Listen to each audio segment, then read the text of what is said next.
मेरी बच्ची, बस अब और नहीं, इसी क्षण इसी पल अपनी उंगलियों को रोक दे। यह झूठा दिलासा मत दे कि तू बाद में सुन लेगा, क्योंकि बाद में वह स्थान है जहां सत्य अक्सर खो जाता है और समय रेत की तरह मुट्ठी से फिसल जाता है। यह एक आपातकाल है, यह एक ईश्वरीय चेतावनी है। इसलिए नहीं कि मैं तुझे डराना चाहती हूँ, बल्कि इसलिए क्योंकि मैं तुझे बचाना चाहती हूँ। स्वर्ग ने स्वयं तेरे जीवन की गति को बाधित किया है। मैंने तेरे आसपास के शोर को मौन किया है, तेरे कदमों की रफ्तार धीमी की है और तेरी दृष्टि को यहाँ बांध दिया है, क्योंकि एक अदृश्य संकट तेरी ओर बढ़ रहा था। और मेरा प्रेम इतना गहरा है कि मैं चुप रहकर तुझे उस खाई में गिरते हुए नहीं देख सकती। मैं तुझसे बहुत कुछ नहीं मांग रही, केवल तेरा ध्यान मांग रही हूँ। तेरा यह एक पल का सुनना मुझे जीवन भर के भ्रम में और भटकाव से बचा सकता है। मेरे प्यारे बच्चे, मैं तुझे देख रही हूँ। दुनिया तुझे केवल हंसते हुए या काम करते हुए देखती है, लेकिन मैं तेरे भीतर के उस सन्नाटे को सुनती हूँ जो तूने शोर के पीछे छुपा रखा है। तूने मान लिया है कि यह थकान, यह भारीपन, यह बेचैनी जीवन का हिस्सा है। तू दौड़ रहा है सुबह से शाम तक, विचारों से, जिम्मेदारियों से और सबसे ज्यादा अपने आप से। तूने अपनी पीड़ा को सामान्य मान लिया है। तेरी आंखों में नींद तो है पर चैन नहीं, तेरे होठों पर मुस्कान तो है पर हृदय में एक अजीब सा सुनापन है। तुझे लगता है कि यह सिर्फ तनाव है या काम का बोझ है। तू खुद से कहता है सब ठीक हो जाएगा, बस थोड़ा और चल लो।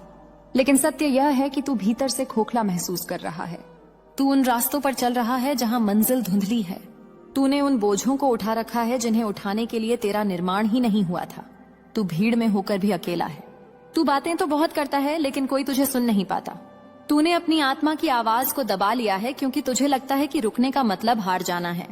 तेरी देख, आज तेरी माँ काली तुझे थामने आई है। वह बोझ जिसे तू अब और नहीं सह सकता, उसे मैं अपने कंधों पर लेने आई हूँ। सुन मेरे बच्चे, इस बात को अपनी रूह में उतार ले। इस ब्रह्मांड में संयोग जैसा कुछ भी नहीं होता। तू अभी इसी क्षण यहाँ इस संदेश के सामने है। यह कोई एल्गोरिथम का खेल नहीं है, यह केवल इंटरनेट का एक पन्ना नहीं है। यह नियति का वह क्षण है जिसे मैंने रचा है। अरबों आवाजों, करोड़ों रास्तों और अनंत भटकाव के बीच तुझे यहाँ खींच लाना, यह मेरा निर्णय है। यह इस बात का प्रमाण है कि तेरा हृदय अभी भी जीवित है, तेरी आत्मा अभी भी सत्य की खोज में है। तू अभी पूरी तरह पत्थर नहीं बना है, तू अभी भी ग्रहण करने योग्य है। इसलिए सबको छोड़कर मेरी बात सुन, क्योंकि जो मैं अब कहने जा रही हूँ वह तेरे शरीर को नहीं, तेरी दिशा को, तेरी शांति को और तेरे भविष्य को बचाने वाला है। तेरा मन कहेगा यह तो बस एक और वीडियो है, लेकिन तेरी अंतरात्मा जानती है यह सत्य नहीं है। याद कर, पिछले कुछ समय से तुझे बार बार इशारे मिल रहे थे, एक अजीब सी घबराहट, एक अनजाना खिंचाव, जैसे कुछ बदलने वाला है, जैसे कुछ ठीक नहीं है। तू उसे शब्दों में ढाल नहीं पाया, पर तूने उसे महसूस किया। यह मेरा ही इशारा था, वह मेरी ही दस्तक थी, और आज मैं इस दस्तक का उत्तर देने आई हूँ। मैं दूर नहीं हूँ, मैं अनजान नहीं हूँ। मैं उस रास्ते को साफ देख सकती हूँ जिसे तू अब भी देख भी नहीं पा रहा। यह संसार एक माया का बाजार है, और तेरा शत्रु वह नकारात्मक शक्ति जो तुझे मुझसे दूर रखना चाहती है। उसे तुझे हराने के लिए किसी बड़े हथियार की जरूरत नहीं है, उसे तुझे नास्तिक बनाने की जरूरत नहीं है, उसे बस तुझे व्यस्त रखना है। शत्रु यह जानता है कि अगर तू शांत हो गया, अगर तू 2 पल के लिए ठहर गया, तो तू सत्य को पहचान लेगा। इसलिए वह तुझे दौड़ाता रहता है, एक रील के बाद दूसरी रील, एक काम के बाद दूसरा काम, एक चिंता के बाद दूसरी चिंता। वह तुझे इतना थका देना चाहता है कि तेरे पास यह सोचने की शक्ति ही ना बचे कि मैं क्यों दौड़ रहा हूँ। वह चाहता है कि तू इस संदेश को भी अनदेखा कर दे। वह तेरे कान में फुसफुसाता रहा, बाद में सुन लेना, अभी बहुत काम है। यह सब फालतू की बातें हैं, क्योंकि वह जानता है कि मेरी आवाज के प्रति तेरी चुप्पी तेरे विवेक को कमजोर कर देगी। लेकिन आज तुझे रुकना होगा, कल नहीं, एक और बार स्क्रीन सरकाने के बाद नहीं, अभी इसी क्षण। क्योंकि जिस बार शब्द को मैं तेरे भीतर बीज रूप में बोने आई हूँ, वह जादू नहीं है, वह एक संस्थान है। वह तुझे पुनः सत्य से जोड़ देगा। मेरे बच्चे, तू एक ऐसे चौराहे पर खड़ा है जिसे तू देख नहीं पा रहा। तेरी आत्मा में एक निर्णय जन्म ले रहा है, भले ही तूने अभी उसे नाम ना दिया हो। वह क्षण है जहां स्पष्टता का उदय होगा। इस पल को व्यर्थ मत जाने दे, इसे किसी मनोरंजन की तरह देखकर आगे मत बढ़।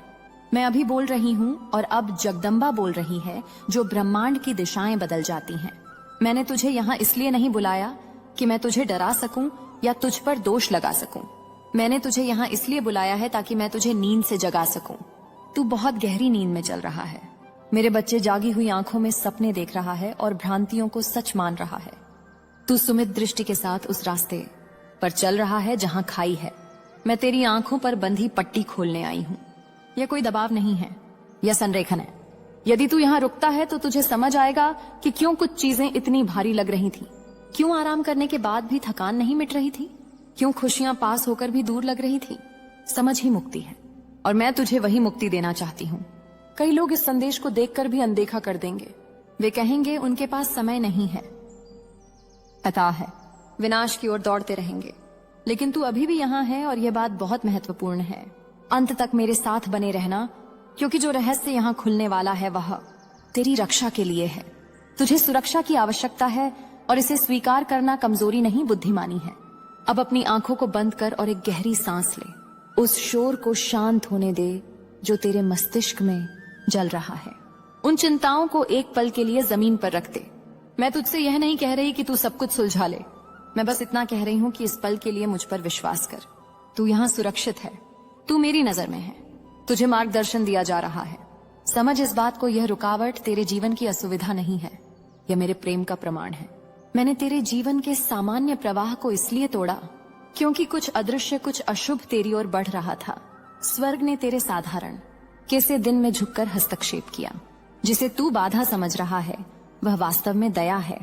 तूने मान लिया कि बस चलते रहना ही जीवन है। थकने पर भी काम करना, दिल भारी रहने पर भी मुस्काना, तूने इसे अपनी ताकत मान लिया था। तूने खुद से कहा कि यह सिर्फ एक बुरा दौर है, लेकिन सतह के नीचे एक बदलाव हो रहा था। मैं तुझे वह कवच देना चाहती थी जिसकी जरूरत तुझे पड़ने वाली है। यह डर नहीं है, तेरे साथ है। मैं अपने बच्चों को डर से नहीं, प्रेम से चलाती हूँ। डर लकवा मार देता है, लेकिन प्रेम जगाता है। जो तू अभी महसूस कर रहा है वह भय नहीं, वह महत्व है। यह एहसास है कि तू छूना लगा रहा है। तू भीड़ का हिस्सा नहीं है, तू मेरा है। मेरे बच्चे तेरे आसपास मेरे रास्ते बन रहे थे, जो ऊपर से देखने में निर्दोष लगते थे। छोटे छोटे निर्णय, छोटी छोटी आदतें, ऐसे विचार जो परिचित लगते थे, कुछ भी बड़ा या भयानक नहीं। यही तो माया का खेल है। खतरे हमेशा चीखते हुए नहीं आते, वे चुपचाप आते हैं। वे थकान का इंतजार करते हैं, वे तेरे विचलित होने का इंतजार करते हैं। वे उस पल का इंतजार करते हैं जब तेरी विवेक बुद्धि दिनचर्या के नीचे दब जाए। मैंने उन खतरों को आते हुए देखा जब तू बेखबर था, और तेरे ठोकर खाने का इंतजार करने के बजाय मैं पहले ही बीच में आ गई। यही प्रेम है। प्रेम नुकसान होने से पहले ही ढाल बनकर खड़ा हो जाता है। तू सोच रहा होगा कि यह सब इतना गंभीर क्यों लग रहा है, क्यों तेरी रूह कांप रही है? क्योंकि तेरी रूह मेरी उपस्थिति को पहचान रही है। शब्दों के अर्थ समझने से पहले ही तेरी आत्मा जान जाती है सामने खड़ा है। तुझे मेरी पुकार का उत्तर देने के लिए ही गढ़ा गया है। तू इस समय पूरी तरह सुरक्षित है। तू नंगा नहीं है, तू असुरक्षित नहीं है। मेरा सुरक्षा कवच, मेरा सुरक्षा चक्र तेरे चारों ओर है। जब भी तू मुझे देख नहीं पाता, मैंने जानबूझकर तुझे धीमा किया है।